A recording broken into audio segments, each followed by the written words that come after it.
You know, I grew up in a place where when the table was set, the tide was going out. I spent time with my grandmothers and aunties in this small, beautiful place, untouched by climate change.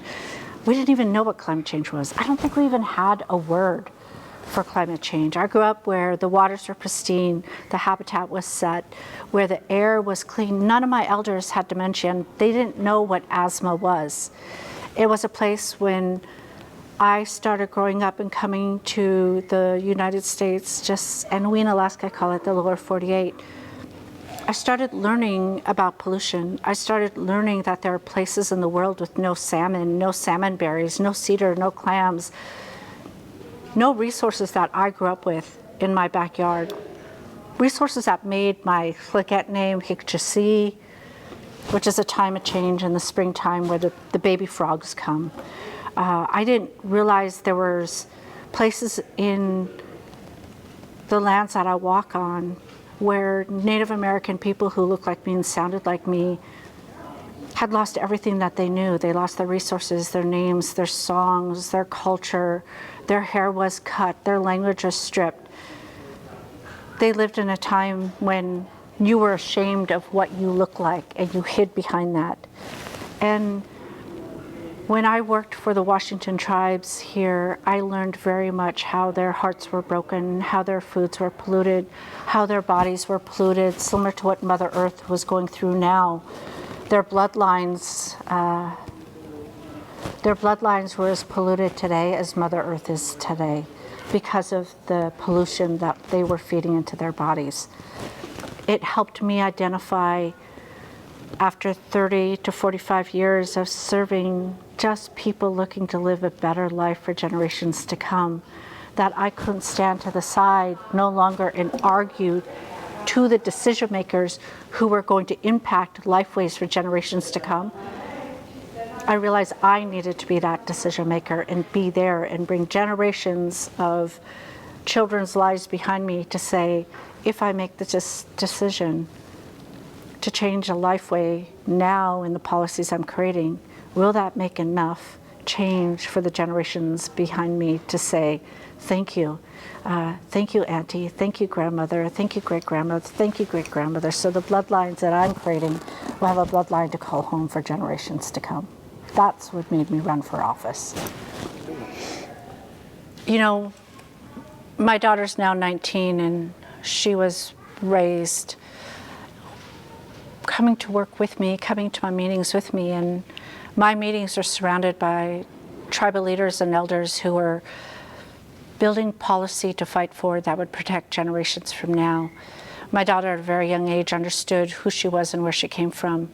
To be able to carry her voice and to be able to carry her knowledge, because she's an old soul, into the policies that make every day is just natural for me to fit into as I engage across the table with those who are not quite understanding why we need to protect the environment, why we need more jobs, why we need good jobs for the future, why we need to build sustainable economies, and why we need to be able to build those economies not on the backs of the people who are and the children yet to come, but actually build it on the future of them still planning to come here and having the opportunity to call this place home. You know, in working on net ecological gain, it's 3 words, but it's so simple. It's, to me, common sense law. And sometimes I feel, coming into so many years of working in government across local, state, federal, etc., that we lose ourselves in common sense, practical lawmaking. And net ecological gain is very simple. Leave more than what you take. And it seems to me, as I've witnessed the degradation of the environment, the degradation of lands, waters, the pollution of our resources around us, that we as lawmakers are forgetting that the laws that we make need to be long-standing for generations to come.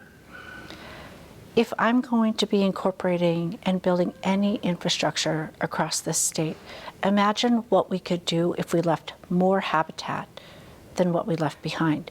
We're in a perfect storm. We are watching habitat decline as population rises, as the threat of climate change rises. We're watching salmon decline with that habitat. Once salmon declines, everything declines behind it. Everything declines. Your salmon die because of poor habitat. Habitat dies because of poor sediment. Sediment is polluted because of lack of clean water. Lack of clean water is polluted because of lack of regulations in industry. Lack of regulation in industry creates more stronger economies. But whose economy are we looking at that's getting stronger? Is it the economy of those who are creating a wealth that is based on monetary value, but those who are creating common sense, practical guidance to how they live in the places that they've called home for generations are losing the wealth of who they very much build, who we look like and where we come from. That is the wealth of sustaining generations of lifelines that we seem to forget as lawmakers. Our laws are built on bienniums every 2 years. Our laws are built on a political flavor of what's important today. The law of building net ecological gain of leaving more habitat behind than what you received is simple. And it creates a better, cleaner Mother Earth. It creates more habitat for carbon emissions. If we're trying to incorporate the Climate Commitment Act across Washington State, across Oregon, across California, across British Columbia, don't you think including more habitat to absorb what carbon we have is something that we should be investing in everything that we build, every decision we make? Why is it so difficult for legislators and the people who've called this place home for generations to come to get that common practical sense thinking that comes with those who are trying to live here and make sure 7 generations from now will have the opportunity that we have today to call this place home, to remember where their names come from, their laws come from, their songs come from, their cultural values come from. Because once that resource is gone, then are we all going to stop making common sense laws that once guided us? And where will that leave my daughter's daughter's daughter years and years from now? So who gets it, who doesn't get it, and how do you shift?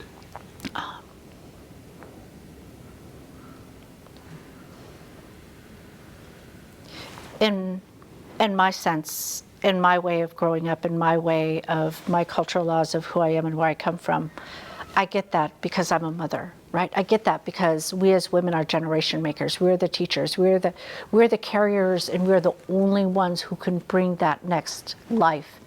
So it's natural for me to bring this law forward to say we need to preserve and make laws that are going to ensure that my daughter's daughter's daughter and my matriarchal way of who I am and where I come from and my cultural teachings will be here for generations to come. There aren't many societies that are not indigenous that don't think and breathe and make decisions in that cultural way.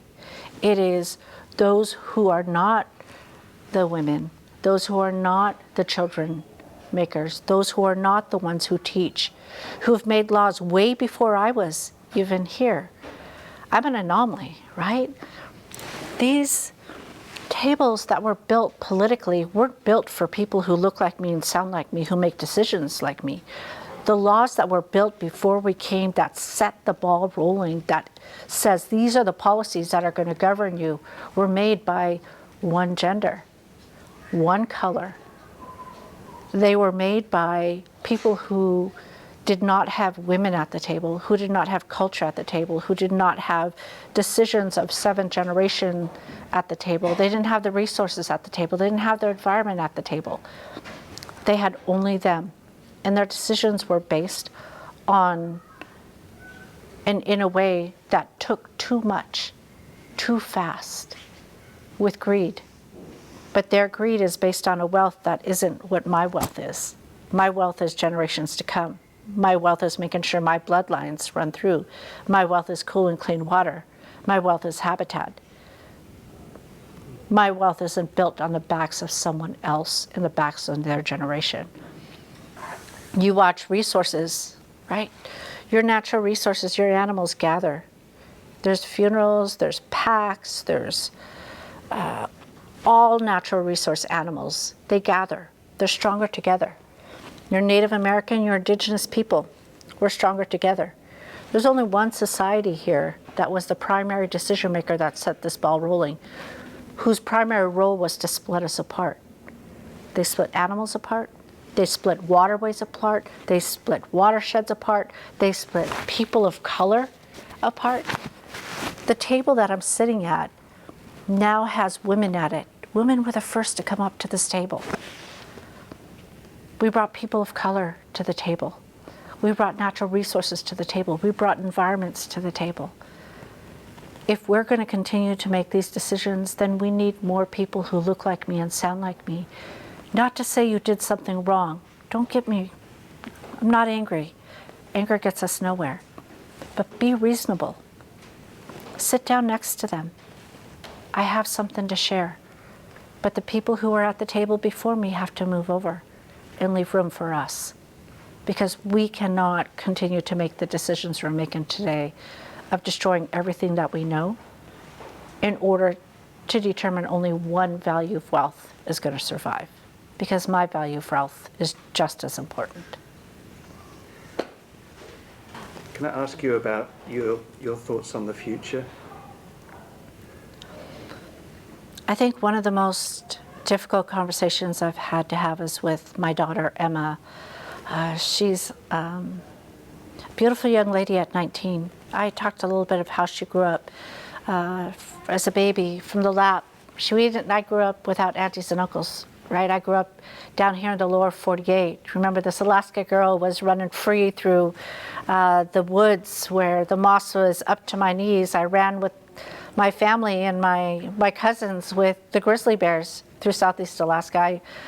I went through the waterways in a skiff with my dad, running with killer whales. My days were spent picking seaweed, cutting fish, flushing seal, listening to my aunties sing the Flinkette songs, picking berries. My daughter did not have the privilege of growing up in the same context in the same way that I did. She grew up down here in Washington State. She grew up listening to tribal leaders talk about the life that they once had and the life that I grew up with.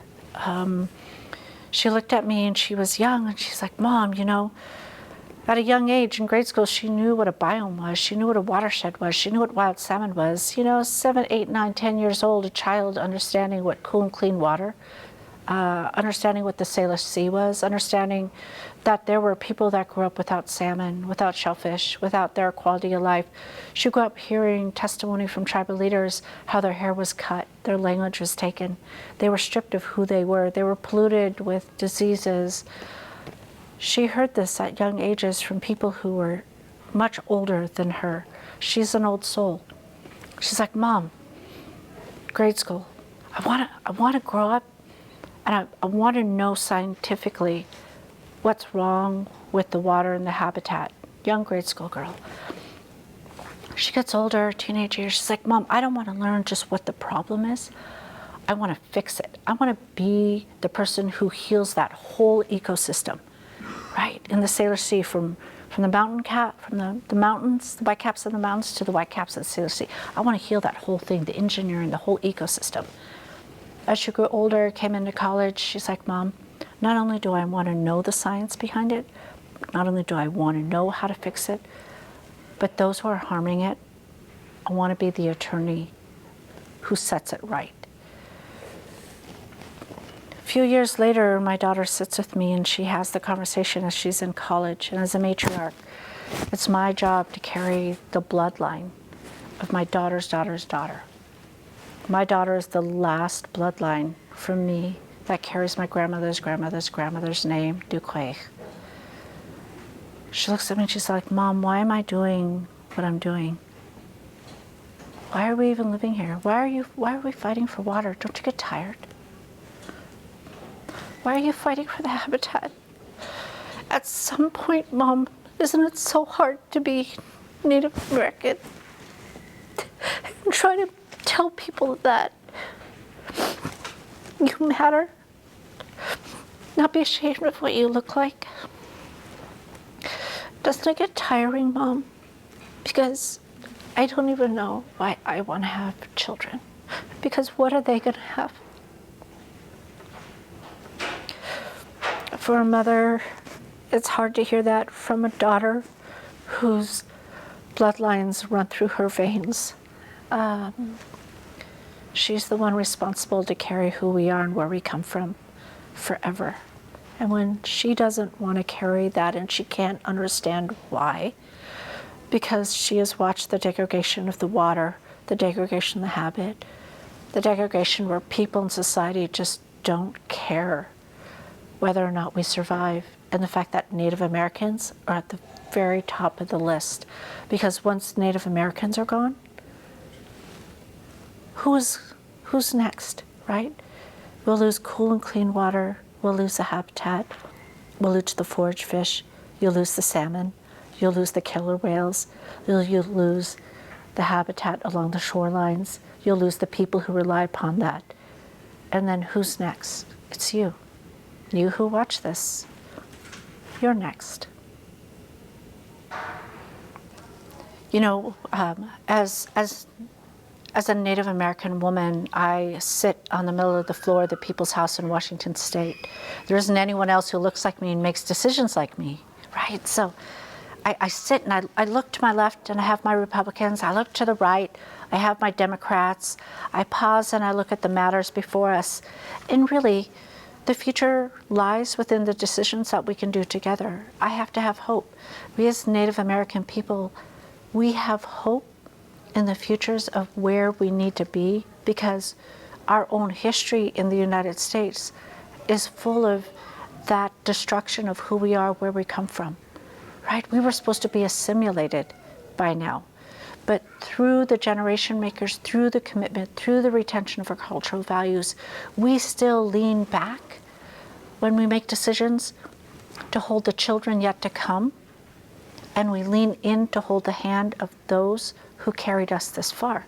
So I always have to have hope. I always know that I'm going to lift as much as I can to create policies that are going to matter for all of the people who are striving towards a clean and clear and healthy and safe place to call home. I'm always keeping that in mind, because there's going to be someone else who looks like me, someone else who sounds like me, someone else who is striving to make sure that that next generation is going to be here. So I'm here for a small period of time, lifting up and talking to my colleagues on the right side and on the left side that we have an opportunity to make a decision together. Because the water doesn't recognize, right? If you're a Democrat or if you're a Republican, the salmon certainly don't. Mother Earth doesn't. But the conversation of making sure that we make decisions together is going to be done when we pause and we lean across the aisle and we say, let's do this, and let's do this now. Because if we don't, there's not going to be someone behind me sitting in my seat on the floor of the People's House who looks like me and sounds like me, that has the same vision I do. So I just have to keep lifting. I have to keep having hope. I have to keep having conversations. I have to keep educating. And I have to reach out my hand to say, hi, how are you? I want to work with you. Can I sit next to you? And if you approach it in that way, it's going to make a difference. And that's all I'm hoping to do. Science loves Debra, and Debra loves science. And there's different forms of science. You know, as a decision maker, you know, I carry different levels of science that I've learned in my lifetime. You know, I know that as I move forward and make decisions, science will speak for itself. Science is going to tell you how to move, how to shift, where you need to change, where the decisions are going to be strongest, where they're going to be weakest. And it's going to be the Western science that teaches me and engages and educates me and those coming behind me in making these policy decisions. But it's going to be the cultural, common sense, traditional science that comes from the people who've called this place home. There are two types of science here that I'll take into my decision making. One is the Western science, one is the traditional science, and both of them are telling me it's time to make policies and regulations together and to do it differently with the wealth of everyone in mind, not just one.